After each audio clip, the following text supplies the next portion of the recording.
Au tournant des années 60, lors de la Révolution tranquille, le Québec a redéfini le rôle de l'État, ce qui s'est traduit entre autres par une diminution importante de l'influence de la religion sur nos institutions. Cet État de plus en plus neutre sur le plan religieux, il s'est manifesté de toutes sortes de façons. L'adoption de lois reconnaissant l'égalité juridique des femmes, l'entrée en vigueur de la Charte québécoise des droits et libertés de la personne, la déconfessionnalisation des commissions scolaires, et j'en passe. Notre proposition de Charte des valeurs québécoises s'inscrit dans ce mouvement entrepris il y a un demi-siècle. La neutralité religieuse de l'État garantit l'égalité de tous les citoyens québécois, peu importe leur religion, peu importe qu'ils soient croyants ou non-croyants. Cette neutralité nous assure qu'aucune religion ne sera privilégiée par rapport à une autre.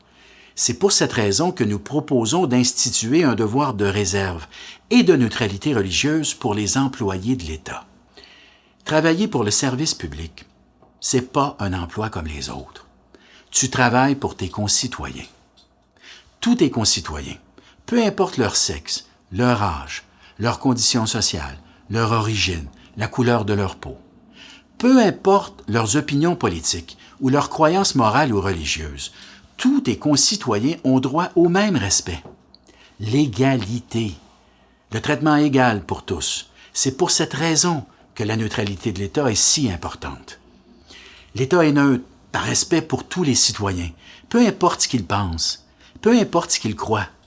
Et si l'État est neutre, ceux et celles qui le représentent doivent l'être eux aussi.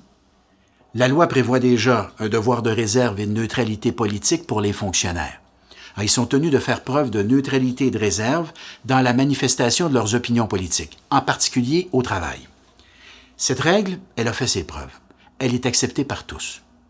Le gouvernement du Québec propose maintenant de créer un devoir de neutralité religieuse pour toutes les personnes qui sont au service de l'État au sens large, donc qui sont au service du grand public. On veut inscrire dans la loi qu'une personne qui travaille, par exemple, dans un ministère, dans un centre de la petite enfance, dans une école publique ou un hôpital public, ne peut pas faire valoir ses convictions religieuses ou morales dans le cadre de son travail. Et on dit que ce devoir de neutralité religieuse s'étend en partie à l'image que tu représentes sur tes heures de travail. C'est la raison pour laquelle on dit, si vous travaillez pour l'État qui est neutre, vous devez être neutre vous aussi dans votre apparence, dans l'image que vous projetez pour vos concitoyens. C'est pour ça qu'on propose que les signes religieux ostentatoires, pas ceux de petite dimension, que ce soit une croix chrétienne, une étoile de David ou un croissant étoilé, mais les signes religieux très apparents ne soient pas permis durant les heures de travail. Le reste du temps, ça ne regarde pas l'État. Mais quand vous travaillez pour l'État, vous avez un certain nombre de responsabilités. Et l'une de ces responsabilités, c'est d'être neutre dans votre apparence en ne portant pas de signes religieux ostentatoires. Les propositions formulées par notre gouvernement, elles sont mesurées, équilibrées. Elles sont porteuses de cohésion sociale et de relations harmonieuses.